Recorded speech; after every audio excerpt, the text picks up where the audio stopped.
کراچی نے ناظرین ایک مرتبہ پھر ثابت کر دیا کہ کراچی کی سب سے مقبول پولیٹیکل پارٹی پاکستان تحریک انصاف ہے، اور اس وقت کراچی کے اندر جو سب سے مقبول پولیٹیکل لیڈر ہے وہ ایک مرتبہ پھر عمران خان ہے۔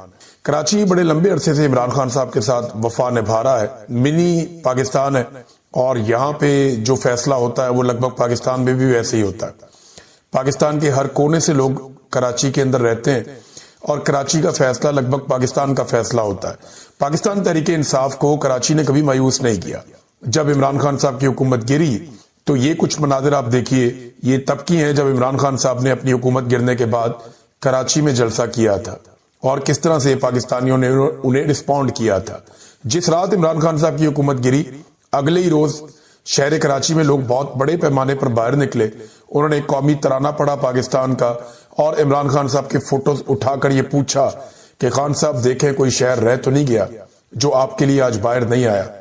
بلکہ وہ عمران خان صاحب کے بارے میں یہ کہہ رہے تھے کہ ایک ایسا وزیر اعظم جو ڈائری لے کر نکل گیا وزیر اعظم ہاؤس سے، اور اس طرح کا وزیر اعظم ہمیں دوبارہ نہیں ملے گا۔ بہت کراچی والوں کے جذبات بڑے ہائی تھے، اور وہ ہوا بھی ہے۔ عمران خان کے جانے کے بعد جو تباہی ہوئی پاکستان کی، وہ ایک ایک بچہ پاکستان کا گواہ ہے۔ اب عمران خان کا کھلاڑی پہنچا کراچی میں، سہیل آفریدی، اور کراچی نے جو امید تھی اس سے بڑھ کے رسپونڈ کیا۔ ایئرپورٹ کے اوپر جس طرح کا استقبال ملا، جیسا کراچی کے مختلف علاقوں میں استقبال مل رہا ہے، جس بڑے پیمانے پر لوگ جدھر جاتے ہیں سہیل آفریدی وہاں پہ ہزاروں لوگ اکٹھے ہو جاتے ہیں، تو اسٹریٹ موومنٹ کا جو ایک مومنٹم کراچی کو بنانا تھا وہ اب بننا شروع ہو گیا ہے۔ تو یہ ایک بڑا پازیٹیو جیسچر ہے اب تک پاکستان پیپلز پارٹی کا۔ اور لیکن جب تک سہیل آفریدی دورہ مکمل کر کے واپس خیبر پختونخوا پہنچ نہیں جاتے تب تک ہم کچھ کہہ نہیں سکتے، کیونکہ یہاں پہ اسٹیبلشمنٹ کا بھی ایک کریکٹر ہے، ایک کردار ان کا بھی ہے، اور آصف منیر صاحب وہاں سے اپنا رول پلے کرتے ہیں، اور ان کے ساتھ ان کے بہت سارے پلیئرز ہیں جو ان کی ٹیم کا حصہ ہیں۔ دوسری جانب جو ہے وہ پولیٹیکل پارٹیوں کا بھی ایک اتحاد ہے۔ اب دیکھنا یہ ہے کہ زرداری صاحب کو کس طرف لے کر جاتے ہیں۔ اگلے 3 دن مزید پاکستان پیپلز پارٹی کا امتحان ہے۔ تو سہیل آفریدی کو کراچی نے زبردست طریقے سے رسپونڈ کیا ہے، خاص طور پہ جن علاقوں میں وہ گئے، جن لوگوں سے وہ ملے، کچھ وہ پشتون ایریاز میں گئے، کچھ وہ مہاجر ایریاز میں گئے، لیاری کے قریب وہ گئے، لیاری میں وہ نہیں پہنچ پائے، لیاری کے اندر نہیں گئے، گھانچی پاڑا کا جو علاقہ ہے وہاں پہ انہوں نے اپنی کمپین کو ختم کیا گزشتہ رات کے لیے، اور گھانچی پاڑا پہ جس طرح لوگ کھڑے ہوئے تھے ایسا لگتا تھا پورا وہ ایریا ہی امڑ کے باہر آ گیا، اور لیاری میں بہت بڑی تعداد میں نوجوان انتظار کر رہے تھے سہیل آفریدی کا، لیکن پھر وہاں سے کچھ اطلاعات کی بنا پہ جو پاکستان تحریک انصاف کی قیادت ہے کراچی میں، انہوں نے کہا جی یہاں سے ہم اپنی کمپین ختم کر کے ابھی واپس جائیں گے۔ لوگ انتظار کرتے رہے، لیاری کے لوگ، جو خاص لیاری ہے۔ اب یا تو سہیل آفریدی صاحب واپس لیاری جائیں گے، یا پھر لیاری کے لوگوں کو ایک موقع ہے کہ وہ مزار قائد والا جو جلسہ ہے پاکستان تحریک انصاف کا اتوار والے دن کا، وہ اس میں شمولیت اختیار کر سکتے ہیں۔ تو اتوار کو جو پاکستان تحریک انصاف کا جلسہ ہے اس سے امیدیں وابستہ کر لی ہے پاکستان تحریک انصاف نے کہ عمران خان صاحب جس دن سے جیل گئے ہیں اس دن کے بعد سے لے کر اب تک خیبر پختونخوا کی حکومت بننے کے علاوہ خیبر پختونخوا کی ٹیریٹری سے باہر پہلی مرتبہ پاکستان تحریک انصاف کو ایک موقع ملا ہے کہ وہ ایک بھرپور جلسہ کر کے پوری دنیا میں یہ ثابت کر دے، یعنی یہ جلسہ بہت امپورٹنٹ ہوگا، یہ نہ صرف پاکستان کے اندر بلکہ پاکستان سے باہر بھی دنیا کے تمام ممالک میں جو مبصرین جو لوگ دیکھ رہے ہیں، اوورسیز پاکستانی ہوں یا غیر ملکی ہوں جو پاکستان کے اوپر نظر رکھ کر بیٹھے ہیں، یا غیر ملکی طاقتیں، یہ ان سب کو ایک پیغام دینے کا جلسہ ہو سکتا ہے جس میں اگر پاکستانی بڑی تعداد میں نکل کر آ جاتے ہیں اور کراچی کی سڑکوں کو ہر طرف سے بھر دیتے ہیں اور کراچی کے لوگ اپنا فیصلہ سنا دیتے ہیں کہ وہ عمران خان کے ساتھ پوری طاقت سے کھڑے ہیں، تو یہ جلسہ پوری دنیا کو ایک پیغام دے دے گا۔ یہ پیغام ڈونلڈ ٹرمپ سے لے کر جو پاکستان کے آس پاس کے ممالک ہیں وہاں تک پہنچ جائے گا، اور سب کو یہ پتا چل جائے گا، محمد بن سلمان کو پتا چل جائے گا، گلف ممالک میں سب کو پتا چل جائے گا کہ عمران خان کی مقبولیت کیا ہے، اور لوگ آج بھی پاکستان کے عمران خان کے ساتھ کھڑے ہیں۔ یہ جو حکمرانوں نے جا کے باہر ملکوں کے اندر پروپیگنڈا کیا، یہ پوری دنیا کو جا کر کیا بتاتے ہیں؟ یہ بتاتے ہیں کہ عمران خان کے ساتھ کوئی نہیں ہے، عدالتیں اس کو سزا دے رہی ہیں، پاکستان کے الیکشن میں وہ ہار گیا ہے، اور جو انفارمیشن یہ لوگوں کو دیتے ہیں لوگ اسے مان بھی لیتے ہیں۔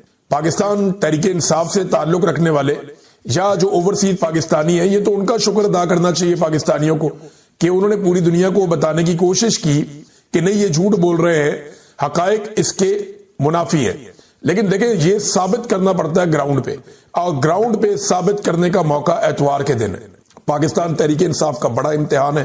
پوری پاکستان تحریک انصاف کو اور پاکستانیوں کو اس فسطائیت کے خلاف زور لگانا چاہیے، اور وہ یہ ثابت کریں کہ وہ اس ظالم رجیم کے خلاف ہے، وہ پاکستان میں فوجی عدالتوں کے خلاف ہیں، وہ پاکستان میں جبری گمشدگیوں کے خلاف ہیں، وہ پاکستان میں رجیم چینج آپریشن کے خلاف ہیں، وہ پاکستان میں اس فسطائیت، ظلم اور جبر کے اور انسانی حقوق کی پامالیوں کے خلاف ہے جو پاکستان کی ملٹری اسٹیبلشمنٹ کر رہی ہے، اور وہ فوج کی سیاست میں مداخلت کے خلاف ہے۔ پاکستانیوں کو نکل کر یہ فیصلہ سنانا پڑے گا کہ وہ آزادی اظہار رائے کے ساتھ ہیں۔ پاکستانیوں کو یہ اعلان کرنا پڑے گا کہ وہ جمہوریت کے ساتھ ہیں۔ پاکستانیوں کو بتانا پڑے گا کہ وہ اپنے مینڈیٹ کا احترام چاہتے ہیں۔ تو پاکستانی یہ موقع ضائع نہ کریں۔ کراچی کے شہریوں کے اوپر پورے پاکستان کی ذمہ داری پڑ گئی ہے، اور کراچی کے شہریوں کو یہ ذمہ داری اٹھانی ہوگی۔ اب دیکھنا یہ ہے کہ سندھ حکومت جو ہے وہ اسی طرح ذمہ داری کا ثبوت دیتی ہے، یا کسی موقع پر ان کی نیت بدل جاتی ہے، یا کوئی بدنیتی آ جاتی ہے، کیونکہ اسٹیبلشمنٹ کا حساب کتاب بھی ساتھ ساتھ چل رہا ہے کہ یہ ہو کیا رہا ہے۔ ناظرین، مقبولیت کا میں آپ کو ایک اور بھی طریقہ کار بتا دیتا ہوں یہاں پہ جانچنے کا۔ لیکن آپریشن پر سہیل آفریدی نے ایک سوال کے جواب میں کہا کراچی میں کہ آپریشن پر میں بار بار اپنا موقف دے چکا ہوں، بتا چکا ہوں بار بار، لیکن اس کے باوجود بھی اگر آپریشن ہوتا ہے تو یہ کھلی بدماشی ہے۔ سہیل آفریدی نے بات چیت کرتے ہوئے کہا کہ خیبر پختونخوا میں آپریشن کا مقصد تحریک انصاف کو ختم کرنا ہے۔ ہم صرف ٹی ٹی پی نہیں بلکہ تمام دہشت گرد تنظیموں کی مخالفت کرتے ہیں۔ ایک طرف حکومت یہ پروپیگنڈا کر رہی ہے کہ پاکستان تحریک انصاف کے اوپر یہ الزام لگایا جاتا ہے کہ یہ ٹی ٹی پی کا سیاسی ونگ ہے، دوسری طرف Pakistan Tehreek Insaf T T P سمیت تمام دہشت گردوں کی مذمت کر رہی ہے۔ تو یہ کیا بات ہوئی؟ پاکستان تحریک انصاف نے تو یہ بھی آپ سے چیلنج کیا ہوا ہے کہ آپ وہ منٹس نکال کر لے آئیں جن منٹس میں یہ فیصلہ کیا گیا، جس میٹنگ کے اندر یہ فیصلہ کیا گیا اس کے منٹس لے آئیں کہ طالبان کو یا ٹی ٹی پی کو پاکستان میں لا کر دہشت گردوں کو واپس بسایا جائے۔ یہ فیصلہ پاکستان تحریک انصاف نے نہیں کیا تھا، بلکہ یہ فیصلہ پی ڈی ایم کی جماعتوں نے کیا تھا۔ اگر تو پاکستان تحریک انصاف سیاسی ونگ ہوتی ٹی ٹی پی کا تو وہ ٹی ٹی پی کے لوگوں کو واپس لا کر بسانے کی مخالفت کیوں کرتی؟ مراد سعید عمران خان صاحب کے سب سے قریبی ساتھیوں میں سے ایک ہے۔ اگر مراد سعید جیسا آدمی اس کی مخالفت کر رہا تھا تو پھر پاکستان تحریک انصاف تو اس کے خلاف ہوئی۔ تو انہوں نے سہیل آفریدی نے وہی بات کی جو عمران خان صاحب کہہ رہے تھے کہ خیبر پختونخوا میں ملٹری آپریشن سے امن و امان قائم نہیں ہوگا۔ خیبر پختونخوا میں آپریشن کا مقصد عمران خان اور پی ٹی آئی کو ختم کرنا ہے۔ جیل سے بیٹھ کر قیدی نمبر 804 نے کہا یہ میرا وزیر اعلیٰ ہے۔ D G I S P R اپنے ادارے کا پیغام لے کر گیا اور انہوں نے کہا نہیں ہم نہیں مانتے، اور پھر وہ وزیر اعلیٰ منتخب ہو گیا، اس کو سارے ہی ووٹ پڑ گئے، ایک بندہ باہر تھا، ایک بندہ بھی اسٹیبلشمنٹ پاکستان تحریک انصاف کا نہیں توڑ پائی۔ خیبر پختونخوا میں ایک ایم پی اے نہیں توڑ پائی۔ حالات یہ ہو گئے پاکستان کے، تو اسٹیبلشمنٹ کی بڑی پتلی حالت ہے۔ انہوں نے جو پہلی تقریر کی اس میں انہوں نے کچھ چیزیں بڑی واضح کی۔ ایک تو انہوں نے عمران خان صاحب کا نظریہ اور ان کا بیانیہ سارا بتایا، اسٹیبلشمنٹ کو بتایا کہ جناب ریاست کی اصل تعریف کیا ہے، بلکہ انہوں نے کہا عمران خان ہماری لیے ریاست ہے اگر آپ ایک ادارے کو ریاست بناتے ہیں تو۔ پھر انہوں نے حقیقی آزادی کے جو ان کے شہداء ہیں ان کے بارے میں بات کی، شیڈول 4 کے بارے میں بات کی، مستقبل کا لائے عمل کیا ہوگا، احتجاج کریں گے وہ بتایا۔ گنڈا پور کی بھی تعریف کی، انہوں نے کہا جی ٹھیک ہے گنڈا پور نے عمران خان کے کہنے پہ استعفیٰ دیا۔ پھر 9 مئی کے جو جھوٹے مقدمات ہیں اس حوالے سے ایکشن ان 8 سول پاور کے کالے قانون کے خاتمے کا بھی اعلان کیا، جس کے تحت خیبر پختونخوا کے علاقوں میں فوج کاروائی کرتی ہے، فوجی کاروائی ہوتی ہے۔ انہوں نے کہا قانونی ختم کر دیں گے، اور یہ ایک بہت بڑا مسئلہ بن جائے گا فوج کے لیے۔ پھر ان کو وہاں پہ جو کاروائی وہ کریں گے اس کو قانونی جواز نہیں ہوگا۔ پھر انہوں نے کہا جی عمران خان صاحب نے جو منصوبے شروع کیے ان کو ہم آگے بڑھائیں گے۔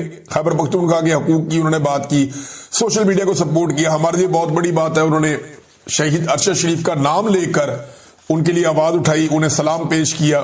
اور اس کے بعد کیونکہ آئی ایس ایف سے ان کا تعلق ہے، انصاف اسٹوڈنٹ فیڈریشن سے، تو اپنی تنظیم کا انہوں نے ذکر کیا۔